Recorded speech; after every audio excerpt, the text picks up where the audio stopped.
அன்பு தேவனுடைய பிள்ளைகளே, கர்த்தருக்கு நாம் காத்திருக்கிற காலம். ஏசாயா 40:31 சொல்கிறது, கர்த்தருக்கு காத்திருக்கிறவர்கள் அவர்கள்தான் புது பலன் அடைந்து கழுகுகளைப் போல செட்டைகளை அடித்து அவர்கள் எழும்புவார்கள்.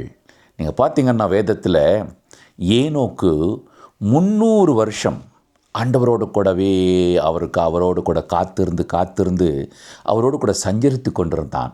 பார்த்திங்கன்னா ஒரு நாள் ஆண்டவர் அவரை எடுத்துக்கொண்டு விட்டார், எழும்பி போய்விட்டார். அப்போது இந்த ஏனோக்கு இன்றைக்கு இருக்கிற திருச்சபைக்கு சமம். எனவே திருச்சபையும் நாம் அவருக்காக காத்து கொண்டு அவரோடு கூட சஞ்சரித்து கொண்டிருக்கும் பொழுது என் ஆண்டவர் வருகிறார். அவர் வரும் பொழுது நாம் எல்லோரும் கழுகுகளைப் போல செட்டைகளை அடித்து உயர எழும்பி பறக்கிற அந்த அனுபவத்திற்குள்ளே போகிறோம். எனவே அன்பு தேவனுடைய பிள்ளையே, நாம் அவருக்காக காத்திருக்கிற நேரம் இது. எப்படி காத்திருக்கணும்? நாம் முழுமையாக அறைகள் கட்டப்பட்டதாக, நம்முடைய விளக்குகள் எரிந்து கொண்டிருக்கத்தக்கதாக அவருக்காக நாம் காத்து கொண்டிருப்போம். ஆண்டவர் நிச்சயமாக நம்ம எல்லாரையும் எடுத்துக்கொண்டு போக வந்து கொண்டிருக்கிறார். எனவே அவருக்காக நாம் ஆயத்தமாவோம், மற்றவர்களையும் ஆயத்தப்படுத்துவோம். கர்த்தர் நிறைவாக ஆசீர்வதிப்பாராக.